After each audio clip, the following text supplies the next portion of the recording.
Halo semuanya, selamat datang di video pembelajaran tentang kompetensi digital untuk pengelola pendidikan. Dalam era digital seperti sekarang, kemampuan menguasai teknologi bukan lagi sekedar keahlian tambahan, melainkan kebutuhan utama.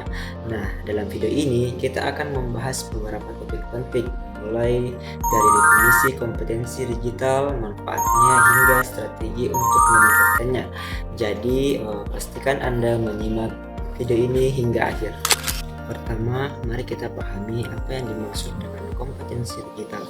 Perkembangan teknologi semakin pesat. Di era sekarang ini, pengelola pendidikan harus dapat menguasai teknologi dalam meningkatkan kompetensi digital.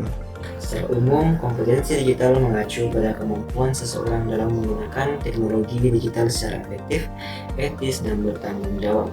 Namun, dalam konteks pengelola pendidikan, kompetensi digital lebih spesifik. Ini mencakup kemampuan untuk menggunakan perangkat dan aplikasi digital dalam pengelolaan lembaga pendidikan, melalui dari manajemen administrasi, pengelolaan data siswa dan guru, hingga pengelolaan pembelajaran berbasis teknologi.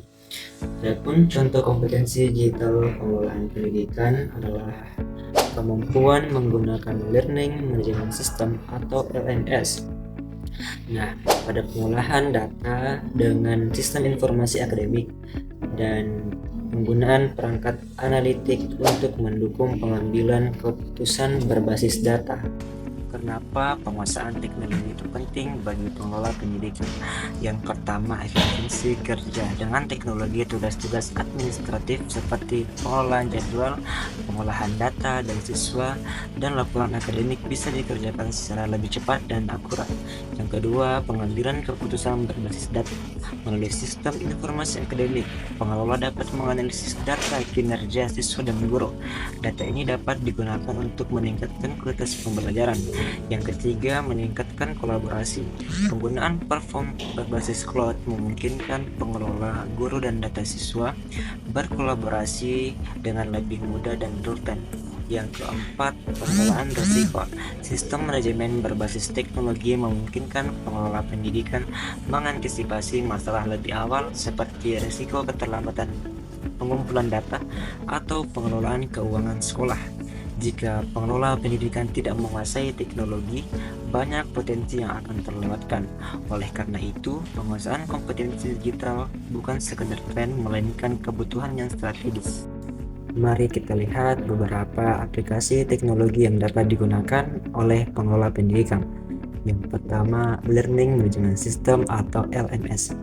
Digunakan untuk mengelola pembelajaran online, contohnya seperti Google Classroom, Moodle, atau Edmodo. Manfaatnya adalah pengelolaan materi pembelajaran, pengaturan jadwal kelas, dan memfasilitasi pengumpulan tugas secara online. Adapun sistem informasi akademik atau SIA digunakan untuk mengelola data siswa, kehadiran, nilai, dan administrasi sekolah.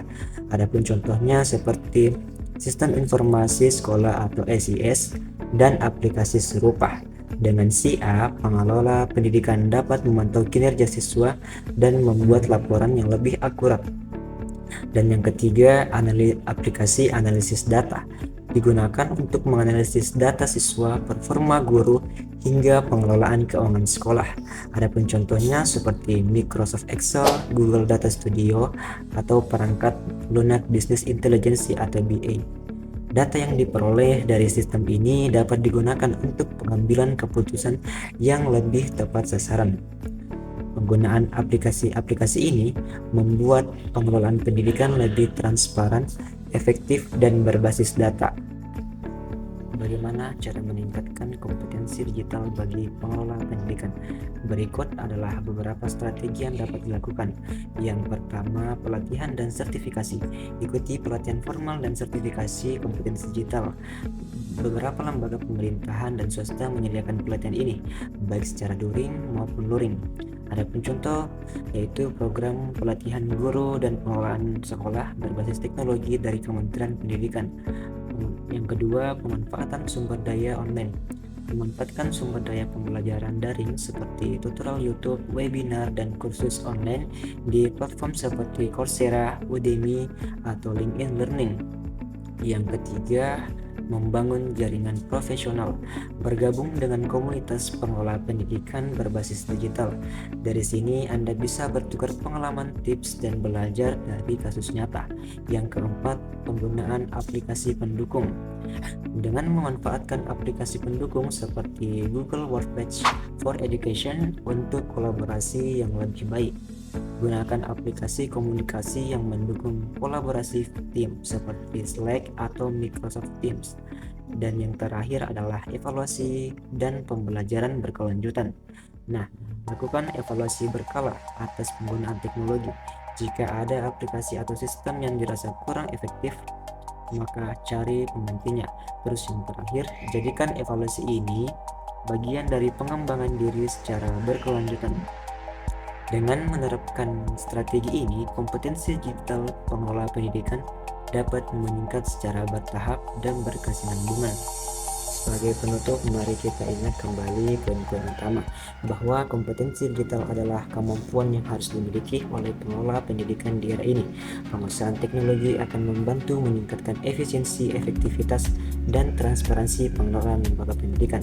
Dengan memanfaatkan aplikasi seperti LMS, sistem informasi akademik, dan perangkat analisis data, pengelola pendidikan dapat mengambil keputusan yang lebih baik, berbasis data, dan lebih responsif terhadap kebutuhan sekolah. Jangan lupa, peningkatan kompetensi digital adalah proses yang berkelanjutan. Dengan pelatihan, pemanfaatan sumber daya online, dan evaluasi berkala, pengelola pendidikan akan lebih siap menghadapi tantangan dunia pendidikan yang terus berkembang.